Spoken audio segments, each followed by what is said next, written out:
គេ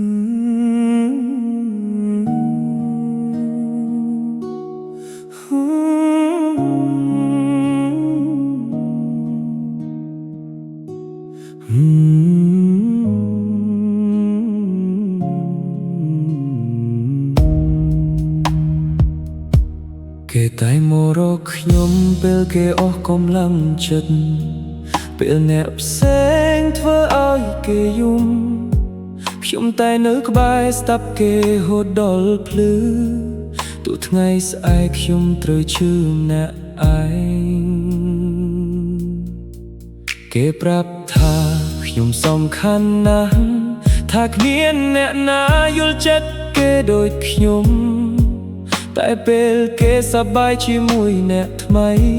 ខ្ញុំបែរជាคล้ายជាមនុស្សស្ងៀមស្ងាត់ខ្ញុំធ្លាប់គិតថាការនៅក្បែរអាចធ្វើឲ្យគេស្រឡាញ់តែចុងក្រោយទៅខ្ញុំដឹងខ្ញុំគ្រាន់តែជាមនុស្សដែលគេនឹកពេលឯកាពេលគេនិយាយពីអ្នកផ្សេងខ្ញុំតែធ្វើដូចមិនអីទាំងក្នុងចិត្តខ្ញុំពេលនោះកំពុងបែកបន្តិចដងខ្ញុំមិនដឹងទេថាត្រូវបន្តឬដើរចេញព្រោះរាល់ពេលដែលខ្ញុំចង់ភ្លេចគេតែងត្រឡប់មកក៏រកខ្ញុំវិញខ្ញុំគ្រាន់តែជាមនុស្សដែលគេនឹកពេលឯកាមិនមែននោះដែលគេចង់បានមានសិទ្ធិត្រឹមលួងចិត្តគេតែគ្មានសិទ្ធិស្រឡាញ់គេចេញមុខគ្រប់ពេលដែលគេយំរឿងអ្នកផ្សេងខ្ញុំក៏ឈឺដូចគ្នាព្រោះមនុស្សដែលខ្ញុំស្រឡាញ់អស់ពីចិត្តកំពុងស្រឡាញ់អ្នកផ្សេងទៀតមានយប់មួយខ្ញុំសួរគេ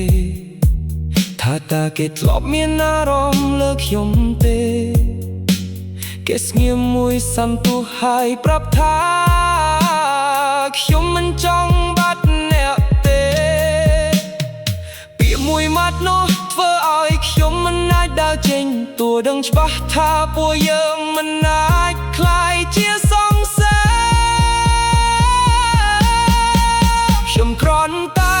ជាមនុស្សដែលគេនឹកពេលឯកាដែលគេត្រូវការពេលខូចចិត្តតែពេលគេមានក្តីសុខខ្ញុំក៏ត្រូវដើរចេញស្ងៀមសៀម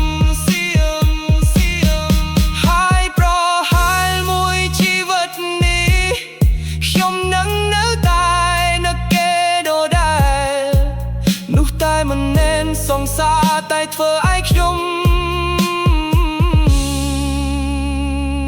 ស្រឡាញ់អស់